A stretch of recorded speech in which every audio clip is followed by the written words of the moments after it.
Hello everyone, how are you today? Thanks everyone for joining me. I trust you are well, enjoying your day. And if you've just woken up, good morning. If you're about to go to bed, maybe you're snuggled up in your pajamas. Thanks for coming. My name's Colin, and I will be your teacher today. I'm an E2 language OET expert, and it is my pleasure to guide you through writing for nursing today. If you have any questions on Zoom, please guide them through the chat box rather than Q&A. And if you are a YouTube person, comments in the comments box. A lot of familiar names. Hello, familiar name people. Too many to actually call out by name, but you know who you are. Thanks for saying hello. A couple of things to tell you before we get into the writing. The first is that we have an offer called E2 World. E2 World, we invite you to produce a 20-second video, tell us who you are, where you are, and what it is about E2 language that makes you feel connected. There's the URL to submit your videos, and you'll get back in return a $10 voucher. There you go, can't say fairer than that. One of the great things we do at E2 Language is offer writing feedback. We have case notes, you do the task, and then submit it through the platform, send it back to us, and within a day or two, you will receive feedback on your writing work. Okay, definitely worthwhile. Talking about feeling connected, a lot of people, they don't know how they're progressing. They don't know what how they're evolving in terms of their preparations for the test. This is a good way of doing it. We also have the one-on-one tutorials, which are done on Zoom like this, except we can see each other, talk to each other, enjoy each other's company for 45 minutes and concentrate on one or two areas of the test that are of particular interest or concern to you. Definitely worthwhile, very intense, but very productive. If you want to do writing, do make sure that you've actually submitted a piece of writing ahead of time. Okay. And then there's the mini mock test. If you've not done the OET before, you're thinking of doing it again, it's ideal for you. It takes a couple of hours. It covers every one of the skills required for the test, with one speaking role play, a piece of writing, and then all of the writing, all of the listening, and all of the reading too. So book that. So today's class, we're going to test your English with a quiz. We'll learn a method for completing the writing task. We'll analyze that task. We'll select the relevant case notes. We'll plan out your writing. We'll write the start of the letter. Today we're focusing on the introduction and request paragraphs. Some of you who have been here before will remember that these are often, not always, but they're often relatively short paragraphs. So we're going to do both of them today. We'll look at a model letter, we'll check out the criteria and do another quiz. Lots to do, but we'll get it all done. Have a pen and paper handy, as you will have on the day of the test, to make notes and such, and we'll do a quiz in a moment. But before we get there, let's have a quick review of some of the key verb tenses. There are 12 verb tenses in the English language in total. The 7 in grey at the bottom we use, of course, we use all the time, and in fact in the quiz now, we'll be using some of those as well. But it's the 5 at the top in blue, which we use most commonly. The present simple, Mr. Lin urgently requires your expert assistance. The present continuous, Ms. Adams is currently receiving. The present perfect, Ms. Smith has been treated with cold compression therapy. The present perfect continuous, Mrs. Tran has been undertaking. And the past simple, Mr. Jones was admitted to St. Andrews 2 weeks after his operation. Okay, so there you go. Now we'll do a little quiz. You normally get a minute to do this, to have a look at the sentences here and complete them as appropriate. See you in a minute.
Thanks, everyone.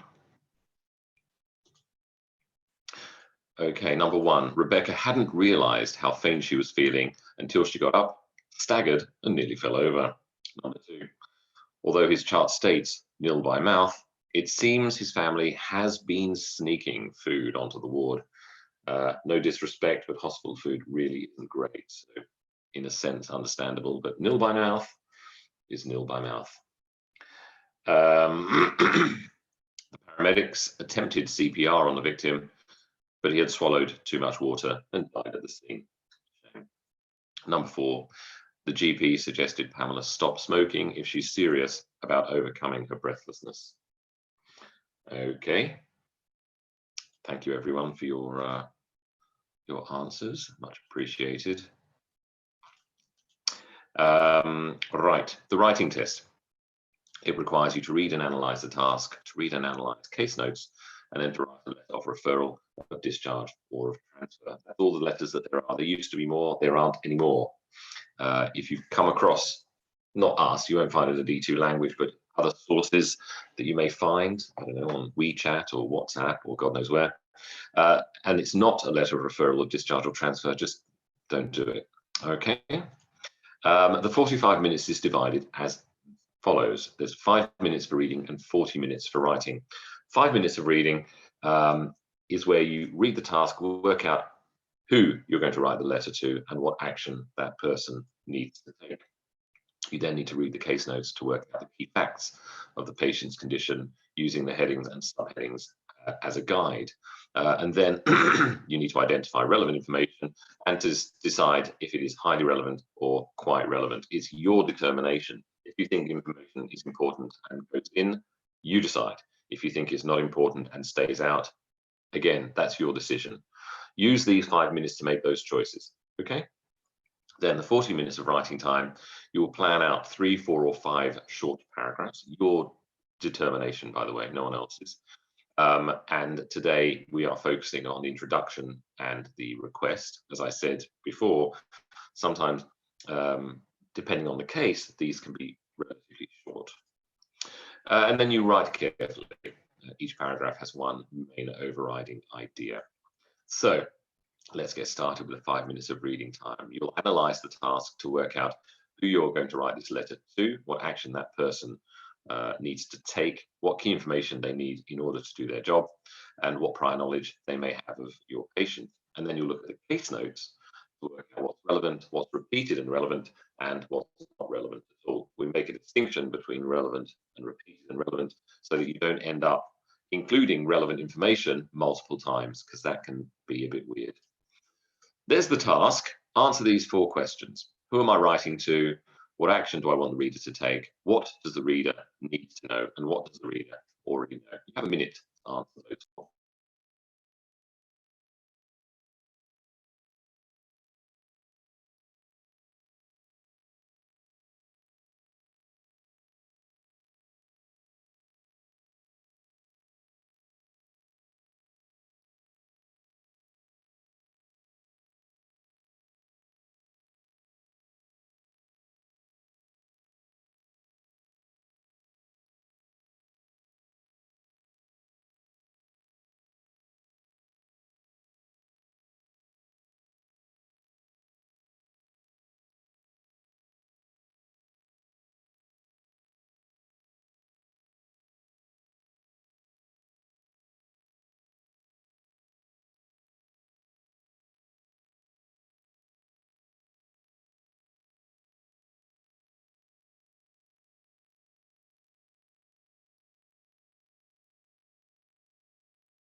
While I was waiting there, I noticed a couple of people on YouTube having an issue logging into Zoom. I don't know why you wouldn't be able to do that. But if you've got a tech issue, just shoot a message through to our help desk and they might guide you. So who am I writing to? Head day surgery nurse at the endoscopy center. What action do I want the reader to take? Schedule exploratory operation urgently. What does the reader need to know? The reason for exploratory operation. And what does the reader, what does the reader already know? They have no prior knowledge of the patient. That's not unusual. That's relatively common. So that's the sort of thing you'll be doing at the very beginning for a minute. Now you're going to spend 5 minutes reading the case notes and organizing them between 3 categories: what is relevant, what's repeated and relevant, and what's not relevant at all. You'll see after you've had a go to organize mine by color, but you want some way of making it distinct. Okay, relevant, repeated and relevant, and not relevant at all. Now, why do we do this? For 2 reasons, according to the criteria. Content, for top marks in content, key information is included and no important detail is missing. For conciseness and clarity, no irrelevant information is included. So we've got these 2 sort of criteria that we are doing this exercise for. Okay, you will also probably, when you see my notes organized, you'll have some disagreement with me. That's fine, and I'm happy to answer those questions too. Anyway, here we go. You've got 5 minutes. Organize these notes between relevant, repeated, and relevant, and not relevant at all. See you soon.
Nice. Thanks, everyone. Let's have a look. Okay, so here in red, I've got the relevant information organized. A little bit about the patient and the social background, a lot of the presentation, a bit of the nursing management, and all of the plan. That's in red. Now let's see what's blue. For the repeated relevant information, a lot of the medical history, some of the medications and allergies, and a bit more of the nursing management and discussions. Now would be a good opportunity for you to take a screenshot of what we've got here. Somebody's asking the question, what does R/V refer to? Let me ask the family here. R/V, 1 week post-procedure. See if you can work out from context. If you can't work out from context, of course, now you can ask me, and I will ask the group, what do you think it might mean in the plan, R/V, 1 week post-procedure? Review, very good, thank you. Exactly.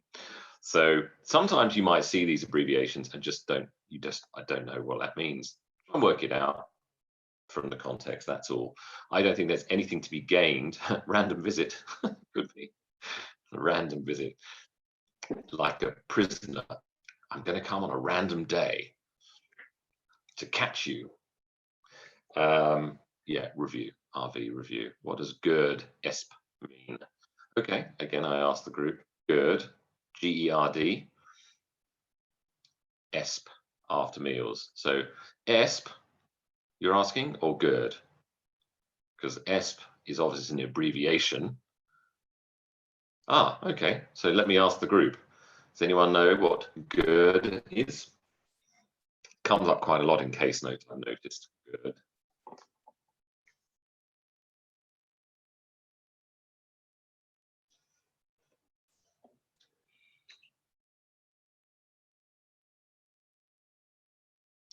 It's to do with reflux. Yep, exactly. Gastroesophageal reflux disease. And ESP is from especially. Thank you very much, everybody. GERD. So there you go. I hope you've taken a screenshot because what you can do later on in the comfort of your own home and taking your own precious time is reflect on what you have read and how that might be done slightly differently. Okay, thanks everyone for your observations. We're going to move on to the writing time at 40 minutes. First thing I want to emphasize, please be flexible. Don't sit down in the OET and think there is only one way of doing this particular task. It's never that way. The OET make it a point of saying to OET candidates, don't think that there's only one orthodoxy. There's only one way of doing these particular tasks. There isn't. There are other ways of doing it, multiple ways of doing it. If I gave these case notes and this task to 10 different good candidates, I would have 10 different good pieces of work. Maybe some with 3, maybe 4, maybe 5 paragraphs. Maybe the order of the paragraphs will be slightly different, but you get the idea. Be flexible. Talking about the structure, we will be focusing, I mentioned before, on the introduction and the request paragraphs. But before we get there, let's talk about planning and writing. Addressing the recipient, there is an outline to follow. Taking notes and planning, you will decide how many paragraphs will go into the letter, and you will decide what information goes into each paragraph. And then when you write, you continually check the relevance and importance of what you're doing, making sure that you leave a few minutes at the end to check your work over. Okay? So, letter outline is as follows. You start at the top. This is a formal letter, so title and full name at the very top, then their job title, okay, and the full address. Under that, you put the date. Which date? The date of the test is all you have to worry about. Okay, then the reference line, Mr., Mrs., Ms., and their full name, and either their age or their date of birth. It really doesn't matter which. Something I say every week is there are small things which will make no difference to your score. For the letter outline, just know how to do it, and that's important. But if you put date of birth instead of the age or vice versa, it won't make any difference to your score. Then, dear Dr., Mr., Mrs., Ms., and their family name, comma, write the letter, and at the bottom you can write yours sincerely if you know their name, yours faithfully if you don't know their name, and just write the word nurse. Okay, all the information you need to do this is contained in the task. And what you're going to do now is take 90 seconds, please, to write the letter outline. I'll see you in a minute and a half.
Okay, thanks. Here it is. Ms. Maureen Haddock. I don't know if anyone reads Tintin books, but I always remember the name Captain Haddock when I see the name Haddock from Tintin. Maureen Haddock, Mrs. Maureen Haddock, head day surgery nurse, Red Hill Endoscopy Centre, 99 Plain Road, Lakeside. Then date 01/04/2019. I like that form of date as opposed to what we have there for date of birth, 25 July 1958. Look, it doesn't matter. Genuinely doesn't matter. I just think a bit of consistency in this respect would be very handy. Reference line, Miss Adam White, should be Mr. Adam White. Date of birth, 25th July 1958. Dear Ms. Haddock, then yours sincerely, and practice nurse. If you put the date above or below the address, doesn't matter. If you put the reference line above or below Dear Ms. Haddock, I don't think that matters either. But you know, c'est la vie. The guts of the letter, though, is where it really matters. The introduction through to the request or the action. Okay. Yeah, before date of birth, put the comma. But again, you're not going to fail the OET because you failed to put the comma. But it requires a comma. I don't know if I can say. I'm trying to make you realize, and this is very important. You do need to know how the letter is meant to be structured. It's meant to be structured like that. But what's really going to make you pass or fail your OET isn't that. It's going to be the 180 to 200 words that you're writing between Dear Ms. Haddock and yours sincerely. Okay, so a sense of proportion is what I'm trying to go for here. All right, so intro through to the request. Of course, we move on now to the planning and checking the case notes. You'll decide how many paragraphs will go into the letter and what will go into each of those paragraphs. Today, our concern is only the introduction and the request paragraphs. So what information does the recipient need for these two short paragraphs? Okay, you've got 90 seconds now to find that information. Okay, request and introduction.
Great, thank you. Let's have a look. My planning notes are as follows. For the introduction, we got the patient's name, of course, Mr. Adam White. Then we got the presentation on the 1st of April, colonoscopy, endoscopy, needs expediting, blood in stool, GERD, and the family history. I'm putting all of that into the introduction this time. And then for request, family history. Okay, again, you'll notice I'm reinforcing that. One of the reasons, of course, is I don't know where you are, but in the country I live in, there's generally a waiting list. So to jump the queue, to expedite, you need to have a very, very good reason. Okay, so I think family history is probably good. And then we've got the 1st of April presentation again, results of bowel test, recent flare-up bowel changes, blood in stool, colonoscopy, endoscopy, minimum 3-month waiting period. So he needs to jump the queue and explain pre-procedure assessment. Okay. So they're the notes that I'll be using. So we're going to divide this up. Let's do the introduction paragraph first. Language that you might want to use for this are the reason for writing, or I am writing. I need to include the word urgent because it is, with his bloody stools and family history. Concerns about and recent. There are the introductory paragraph case notes. You've now got 3 minutes. 3 minutes to write the introduction paragraph. Okay, and by all means, share your work.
Okay, thank you, and thanks for those of you who did share.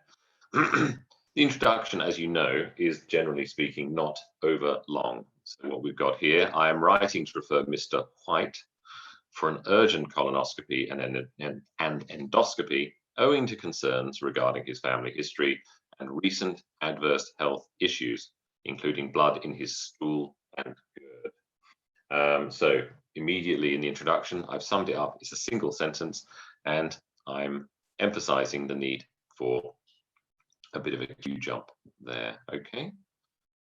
So that's my introduction. Thank you for those very much for those of you who did share. And now we're going to do the request. Okay, we looked at those notes before. It says 3 minutes. I might give you a little bit more than after the bell. Have a go at making this request paragraph. Okay. Should mention though the useful language, forgot to say that. Useful language you might want to use: to advance, to expedite, immediate health concerns, we will discuss, helpful or greatly beneficial, family history, and has been informed. Good luck. 3 minutes or so. See you soon.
Lovely. Have a look at what I've done. It would be greatly beneficial for Mr. White to advance the date of his endoscopy and colonoscopy, considering the immediate health concerns and his family history. He has been provided with an information booklet regarding both procedures, the results of which we will discuss with him within 1 week. So they have 2 sentences. Right, let's look at the whole letter. There it is. We notice we've got a very short third paragraph. Mr. White's father is in remission following rectal cancer, and his grandmother had gastritis. So family history gets its own short paragraph. Do take a screenshot by all means and compare this letter with what you've actually done. And Lida, sorry to be slow to answer. I just didn't want to say anything until you actually saw it yourself. I mentioned the 2 weeks of changes in his bowel movements and 3 months of GERD. That doesn't go in the introduction. That information, in fact, is in the second paragraph. What is min? M-I-N dot, meaning minimum.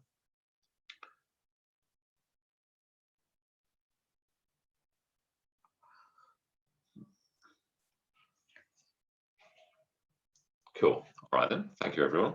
Minimum, depending on context, min could also be minute, I suppose, but depends on what you're actually looking at. There you have it. I hope that's been useful for you. So back to the criteria, genre and style, specifically polite language. Your language has to be appropriate for the context and it has to be appropriate for the recipient. So how formal, I suppose, should it be?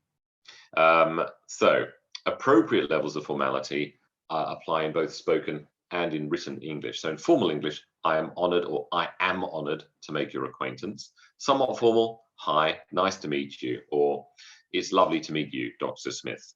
And then informal, hey, how are you? So you may not know, I know that this is still true in some Latin languages, that you have different forms of the second person, you. We don't in English anymore. We used to. So you was formal and thou was informal. Now we just say you. Although in some parts of Yorkshire, you still get here people will say the, but thou doesn't exist anymore. So in spoken language, have a look at this conversation between a doctor and a patient, and tell me, please, what is wrong with the conversation? Okay, between Dr. Brown and Mrs. Jones. Have a read and tell me in the chat box what you think is wrong with that conversation.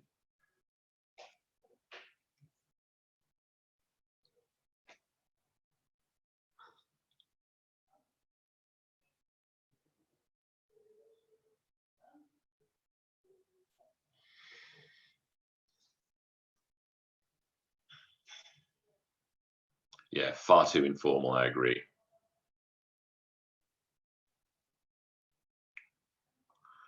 And 3G, I'll answer that question later if you ask it again later. Nasty bugger, absolutely. Yeah, way too informal, okay? And then if you look at the written language, if you look at the beginning of that letter, my esteemed colleague, also bizarre. Why is it bizarre? Why is it weird at the bottom there?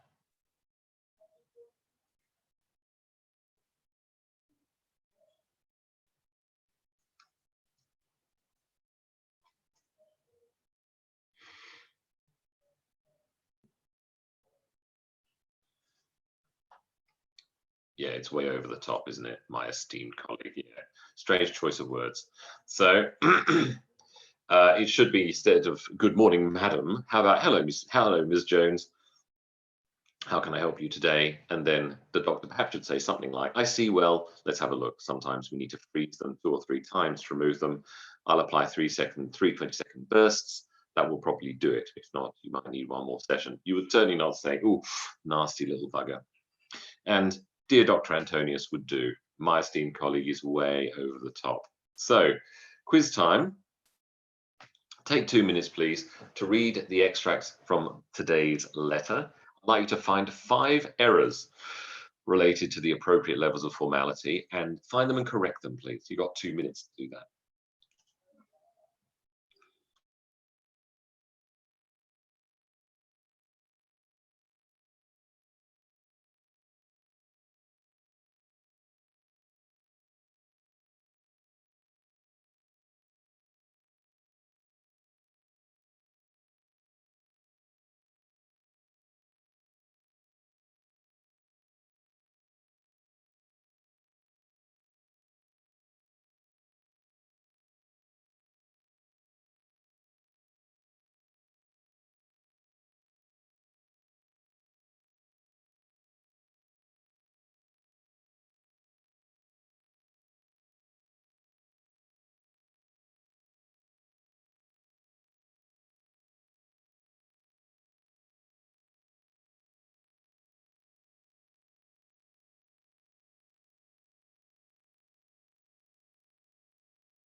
Thanks a lot for your observations.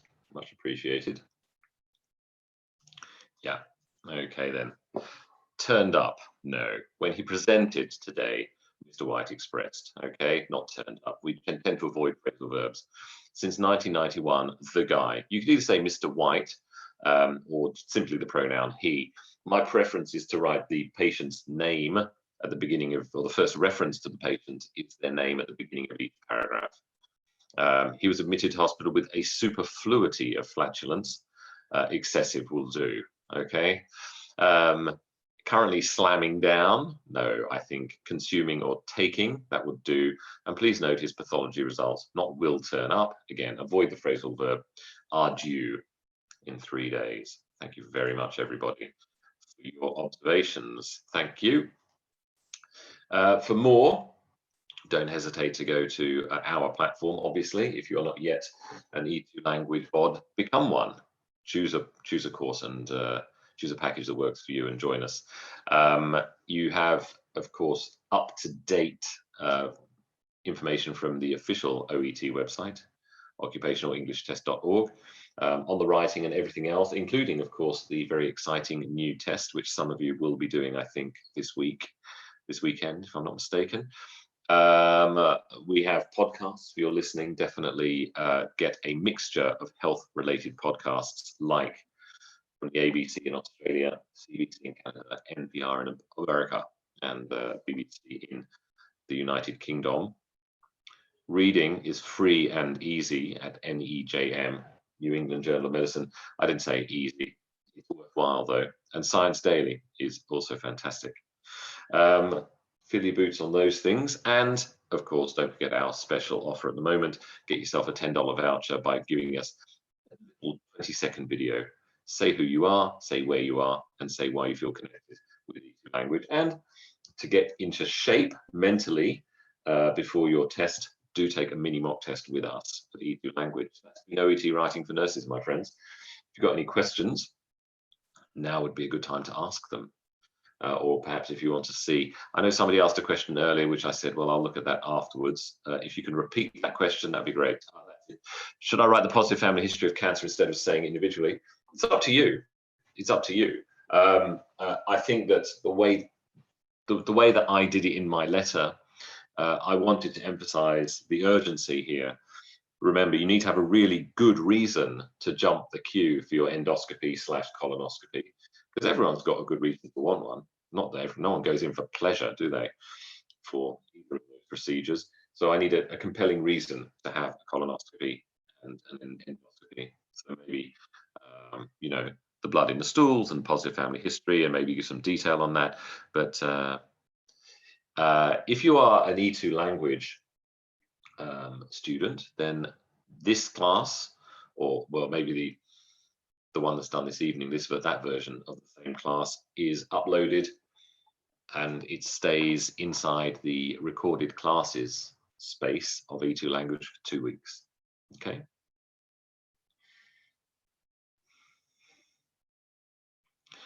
Is it relevant to include next of kin if she has no relatives? No. No. Should I mention pre-existing conditions if she doesn't have any pre-existing conditions as well? No. You include information as you find it, and you include information as you deem it to be relevant.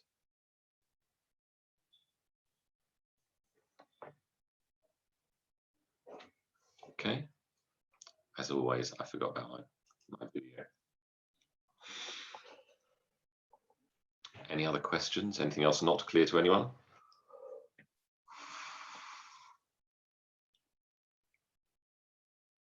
No, I know that. I understand you include next of kin. But again, it's slightly different. If I'm writing a letter of referral, do I need to include next of kin? Not necessarily. It may be in some letters I do include next of kin. But no, that's, you know, why would the woman here carrying out the endoscopy require that? Think about what they need to know in order to do their job. Okay? Don't need to fish around for information that's not obviously there. That's what I would say. No worries. Any other questions? Anything else not clear to you? Night, night, sleep well. I'm going to get on with my day. It's another cold day here in Melbourne. Ah, you're new to this class. Welcome. Thank you for joining us. I hope you found it useful. I'll be back in 24 hours to do writing for medicine. That will also be on YouTube, by the way. If you want to come back for that, even if you are not a doctor, don't worry, it's fine. You have a lot to learn and to gain from that. Yours sincerely is what you would write. Yours truly is a little bit more lovey-dovey. Okay? No one writes yours truly, Christian. Don't do that. Yours sincerely, if in doubt, just write yours sincerely.